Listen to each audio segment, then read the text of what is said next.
Halo, selamat sore semuanya. Halo, Dr. Grace, how are you?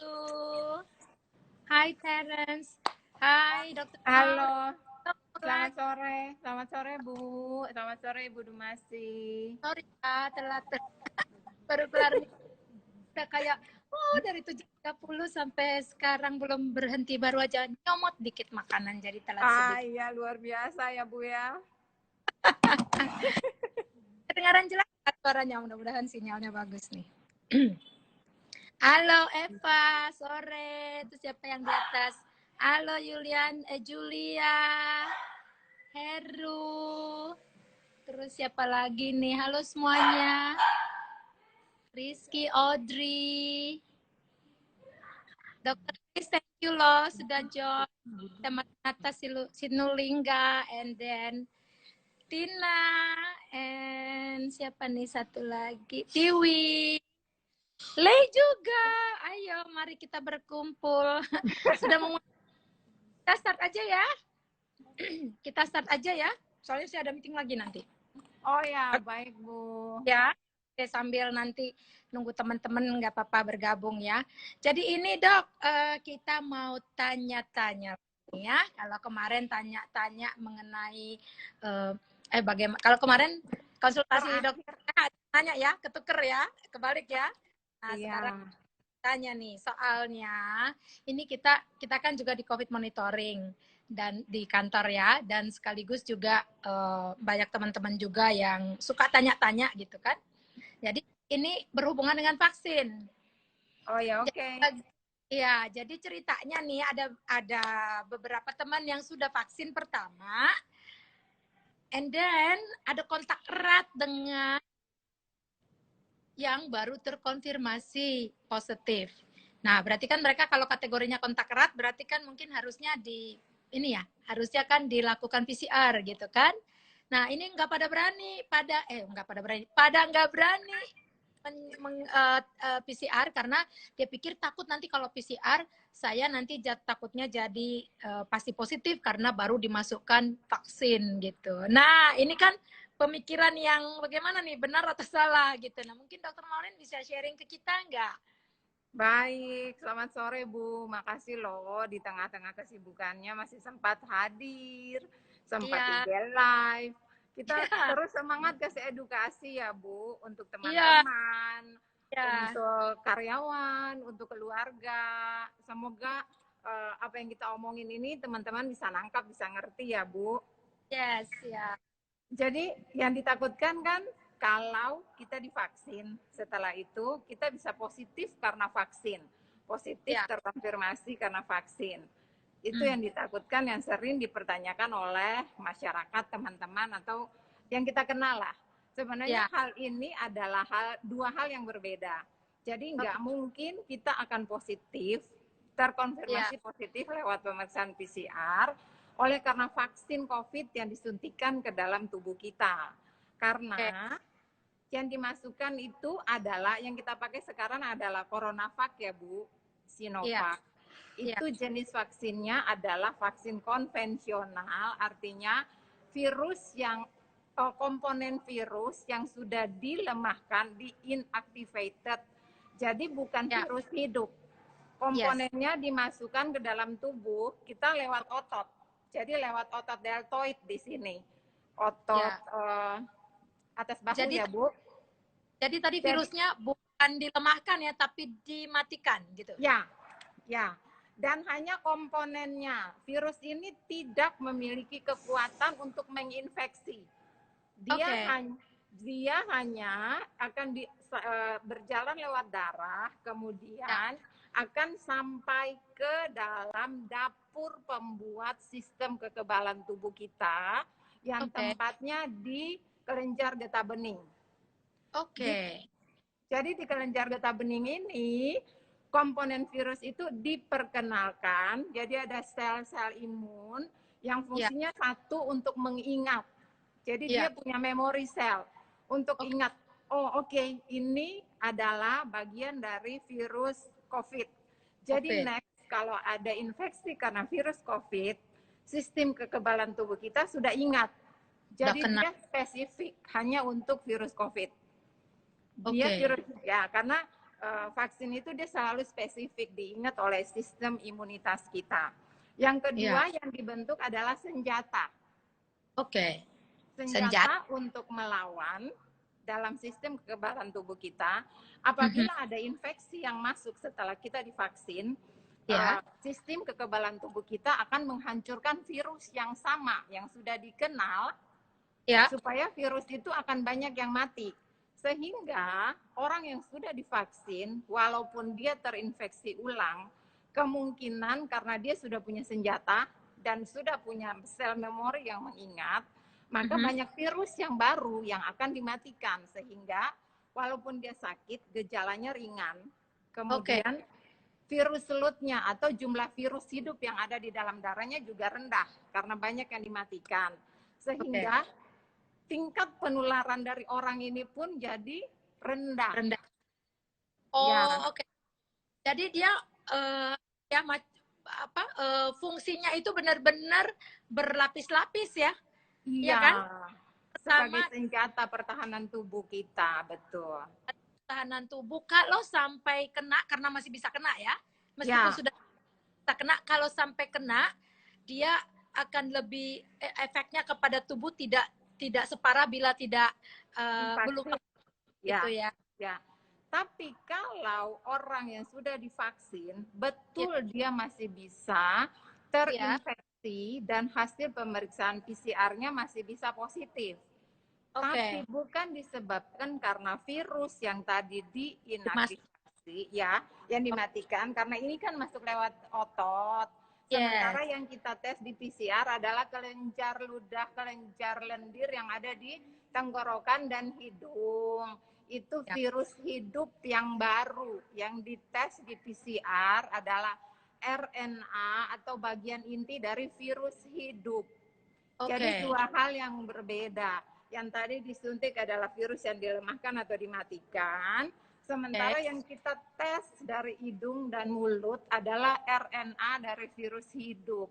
Jadi Oke. kalaupun dia sudah divaksin dan hasil PCR-nya positif, artinya dia Tertular. terinfeksi baru, bukan Oke. akibat vaksinnya. Nah, jadi itu sebabnya, jadi kita meskipun kita sudah divaksinasi, sudah menerima vaksinasi, masih harus tetap berjaga-jaga dengan menjalankan 3M+2M ya dok ya, Ya, supaya betul, Bu. adalah buat kita bisa tertular lagi ya, karena Betul. kita tertular ya, gitu. Ya, jadi kita harus tetap protokol kesehatan ketat sampai tercapainya herd immunity atau imunitas kelompok. Artinya Ya, 70 sampai 80% penduduk bumi divaksin. Jadi oke, kita harus memiliki kekebalan terhadap tubuh kita sampai untuk mengatasi pandemi untuk virus corona adalah 70 sampai 80% populasi dunia ini harus tercapai. Caranya dengan divaksin pertama, atau yang kedua dengan sakit. Tentunya kita pilihnya divaksin dong ya, ya, lebih ya, aman. ya. Nah, itu tadi yang saya ceritain teman saya tadi kan yang menjadi sebagai kontak erat dia berarti istilahnya sekarang ya, karena dia baru divaksin yang pertama kali, belum jadwal yang kedua, tiba-tiba dia kontak erat selama beberapa hari bersama orang yang baru saja terkonfirmasi, disebutkan terkonfirmasi positif, ya Ya, kan? Bu. Nah, kalau tadi kan berarti dia nggak usah takut, dia pergi saja PCR gitu kan? Kalau sekarang Ya, takut nggak, karena dia bilang kalau saya PCR takutnya positif gitu, padahal itu dua hal yang berbeda gitu kan? Kalau betul. sampai karena tertular baru, Ya, terkena ya, bukan karena vaksin tidak akan membuat kita jadi positif COVID, begitu kan ya? Kalau betul. bahasa awam. Betul. Kedua, dia nanti jadwal kedua gitu ya, berarti ini akan berputar lagi, akan bisa terjadi begitu lagi atau setelah kedua nanti bisa lebih lebih lebih rileks gitu.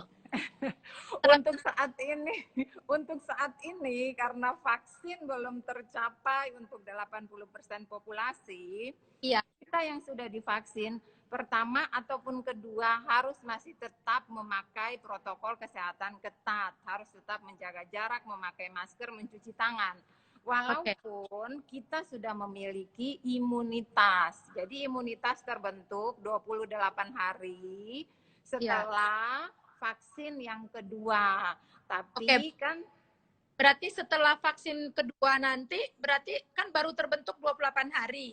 ya, Saya kemarin justru di saat itu kondisi kita lagi lemah-lemahnya katanya pada saat betul.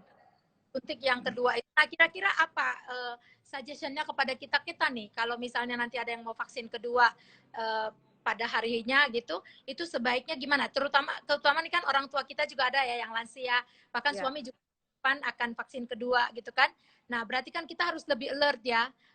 ya. Gimana advice-nya, gimana nggak nih untuk kita bagi anak-anak apa yang mungkin mengurus orang tua atau bahkan kita mungkin yang sudah kemarin sebagai divaksin sebagai apa namanya pelayan publik kan banyak juga ya. Atau Ya, nakes. jadi selalu utamakan protokol kesehatan ketat. Sebelum dilakukan vaksin yang kedua, kita jaga ketahanan tubuh kita. Tidur cukup, makan cukup, kemudian istirahat cukup 7 sampai 9 jam untuk istirahat malam. Makan cukup, jangan stres. Kemudian jangan sampai jaga diri kita supaya jangan sampai kita sakit. Apalagi setelah disuntik, efeknya kan ke setiap orang beda-beda ya Bu. Ada yang lapar, ada yang lemes, ada yang demam, tapi sebenarnya Ya. kebanyakan kan efek ringan. Nah, kita butuh istirahat. Istirahat di rumah, protokol kesehatan ketat. Jangan malah kita keluyuran bahwa udah divaksin. No, kita malah saat itu badan kita lagi membentuk imunitas karena dengan komponen virus mati yang masuk, badan Ya. kita lagi bekerja. Saat ini kita berikan kesempatan untuk tubuh kita istirahat, makan Oke. yang cukup, kemudian minum yang cukup, gitu Bu. Oke. Oke, good. Jadi sebenarnya masih tetap harus berjaga-jaga ya sampai pas Tetap. tanya. Nah, ini kalau misalnya ada yang mau tahu lebih dalam lagi nih, kalau nggak salah kita mau ada seminar juga ya pada weekend ini nanti, Sabtu ini atau Sabtu depan ya? Sabtu Mengenai ini, ya kita biasa rutin 2 minggu sekali melakukan webinar kesehatan. Nah, ya, hari Sabtu ini kita khusus mendatangkan dokter yang akan membahas tentang apa saja yang harus dilakukan saat vaksinasi. oke. Ya, Ya. jadi ya, teman-teman nanti bisa mendaftar, nanti kami tampilkan di akhir acara, teman-teman bisa mendaftar lewat barcode, kemudian acaranya dari jam 9 sampai jam 12, bisa ikut dari Zoom atau dari YouTube Asuransi Sinar Mas Official.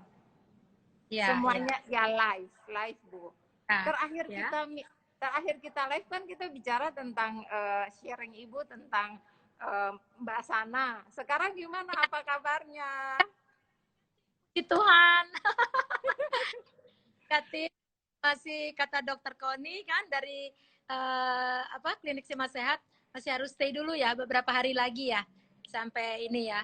Ya, sudah negatif sih ya. Oh Dan ya, puji jadi podcast itu dia jadi kita melihat dulu kan kita selalu dapat video-video tuh ya pergerakan day one, day two, day three ya. Jadi itu benar-benar dia alami one by one sampai dengan mulai puncaknya lalu turun gitu ya. Tapi so far oke, kita bisa pantau dia terus dan terima kasih juga untuk Klinik Sima Sehat yang sudah pantau terus di sana. dan terima Mm kasih -mm. semua doa-doa dari teman-teman kita juga ya Bu yang udah ikut ada waktu itu. Yes, teman-teman semua yang sudah berdoa, yang sudah bantu, bahkan ada kasih input, kayak Intan kemarin tuh kasih input, pakai peppermint taruh digulung ke tisu, katanya tisunya masukin ke hidung, dan itu sana lakukan juga, jadi dia bisa cepat pulihnya gitu ya. Pulih dari kehilangan penciuman ya Bu. Memang salah satu efeknya, salah satu gejala COVID yang Ya, memang paling khas itu ya kehilangan penciuman ya Bu ya. Iya.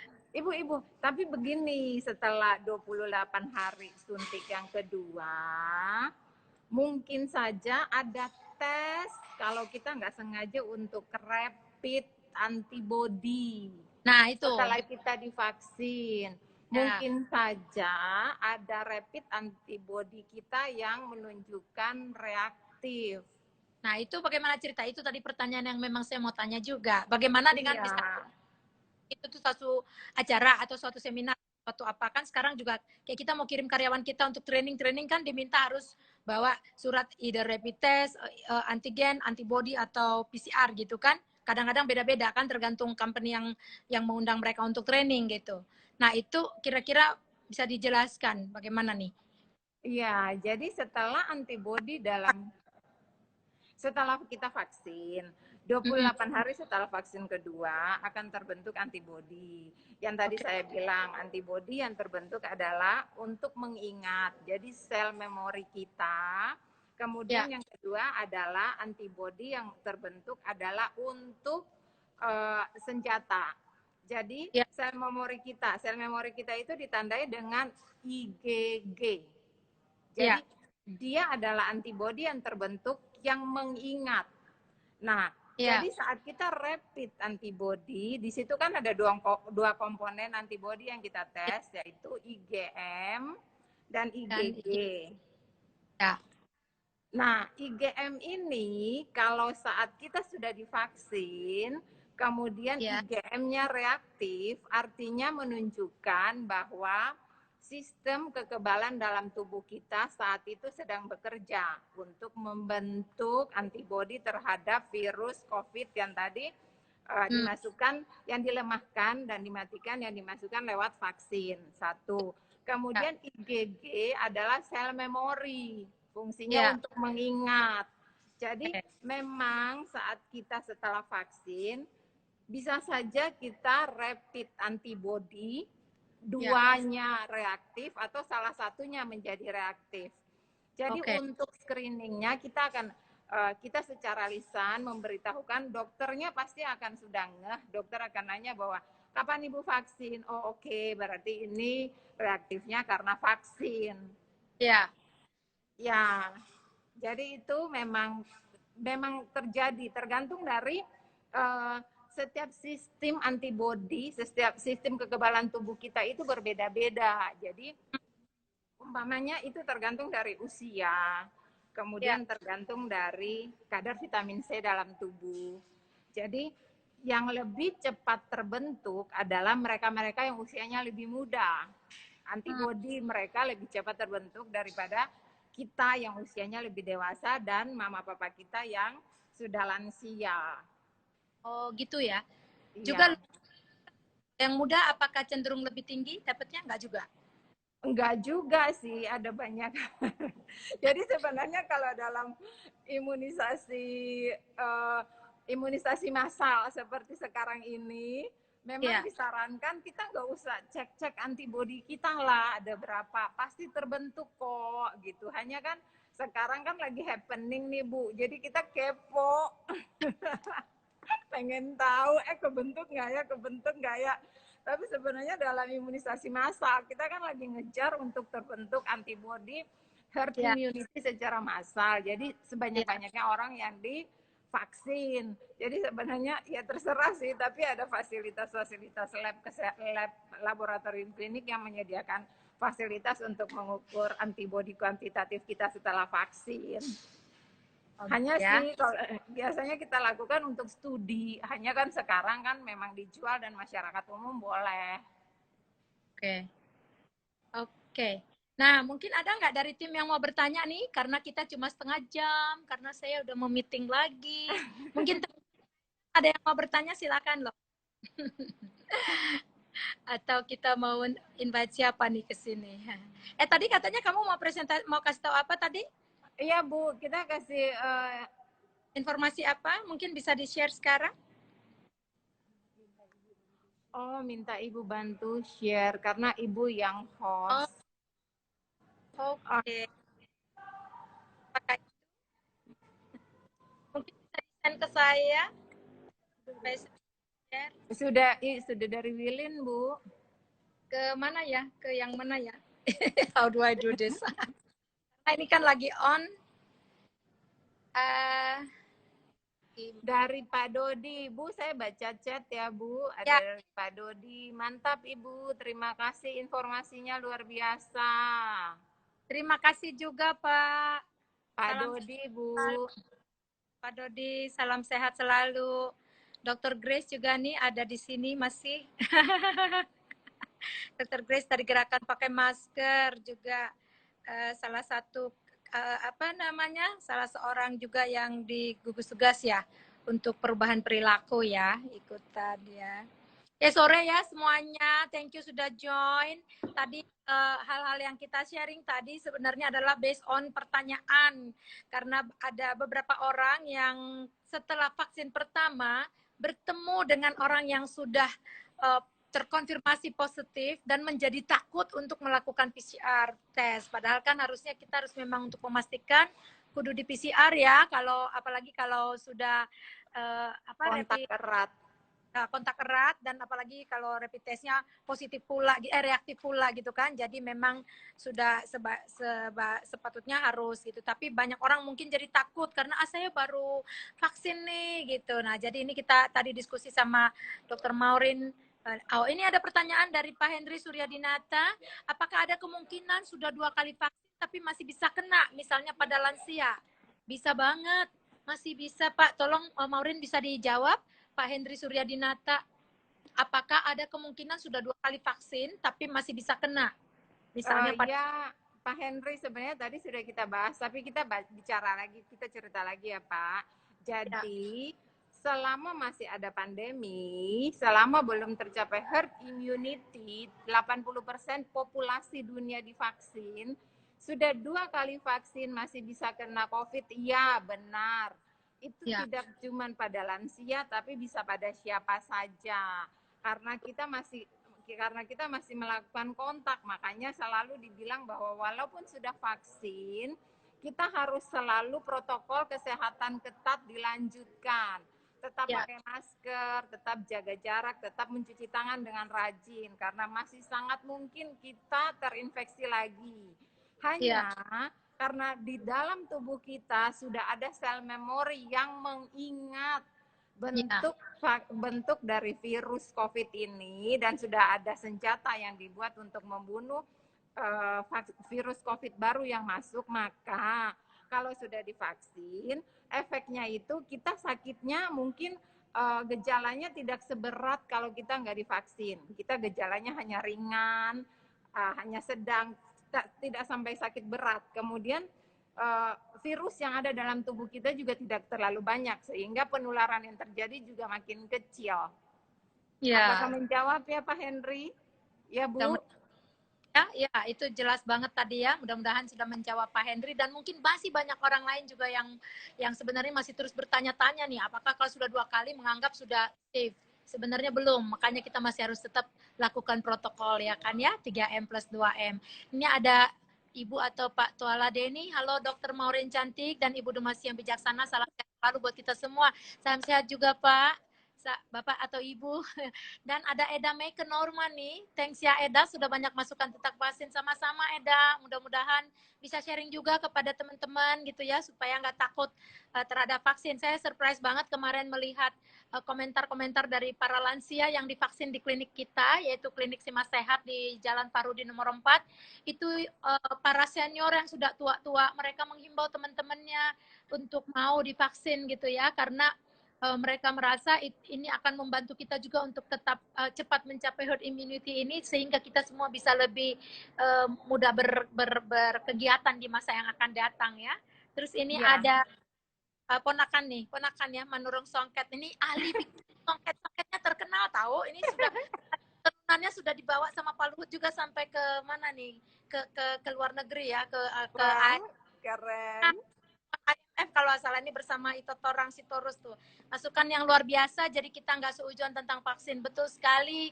Jadi sekarang memang kita harus benar-benar mau terbuka untuk mendengarkan informasi mengenai vaksin ini gitu ya. Iya, Dok. Oh, maaf ya. Terima kasih Pak. Ya benar tadi saya bilang Pak ya, Pak Tola Deni. Terima kasih Pak Deni. Oh, anak buahnya. Hai Den. Orang itu ya. Berarti dokter juga. Ya. Salam sehat selalu ya.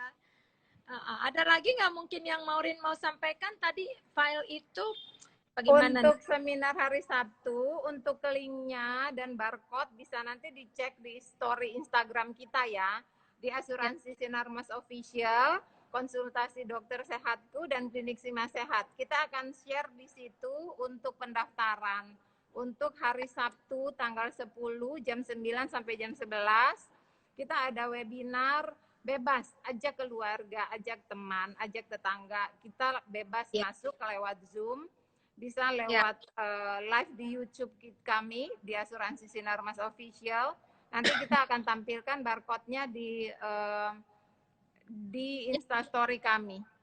ya. Di Insta feed-nya juga ya, kayaknya ada di Iya, Insta iya, iya, konsultasi iya, baik.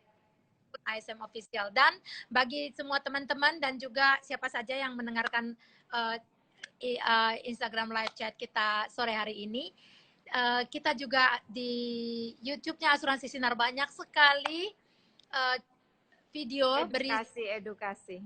disampaikan oleh para dokter yang ahli di bidangnya. Bahkan salah satunya juga adalah dokter yang memang ahli vaksin pertama di Indonesia ya, yang beberapa waktu yang lalu juga sudah men-sharingkan, Dokter Dirga. Dokter Dirga yang sudah men-sharingkan juga mengenai vaksin ini kepada tim kita di Asuransi Sinarmas dan juga kepada seluruh klien-klien kita. Jadi itu juga bisa dilihat nanti di YouTube-nya Asuransi Sinarmas ya. Jadi kalau tidak ada lagi mungkin kita mau akhiri dulu karena saya mau ada meeting lagi. Baik, baik Bu. Karena Jadi harus diingat bahwa walaupun sudah divaksin, kita tetap pakai masker, apalagi belum. ya betul ya, itu juga tagline dari gerakan pakai masker, lindungi Iya. kamu dan dia juga gitu ya. Gerakan pakai masker tagline-nya hari ini adalah sudah divaksin aja katanya masih tetap harus Pakai pakai masker. masker, apalagi belum. Kudu harus ya. Baiklah, Ya. selamat Ayo sore kita tetap semangat, selamat sore. Dokter Maureen, Sore terima Bu. kasih untuk seluruh Bapak Ibu, teman-teman semua yang sudah hadir di chat kita sore hari ini. Tuhan berkati kita semua. Salam sehat, pakai masker. Lindungi kamu dan aku. Bye. Thank you, Maureen. Selamat sore Bu. Thank you, bye. Bye.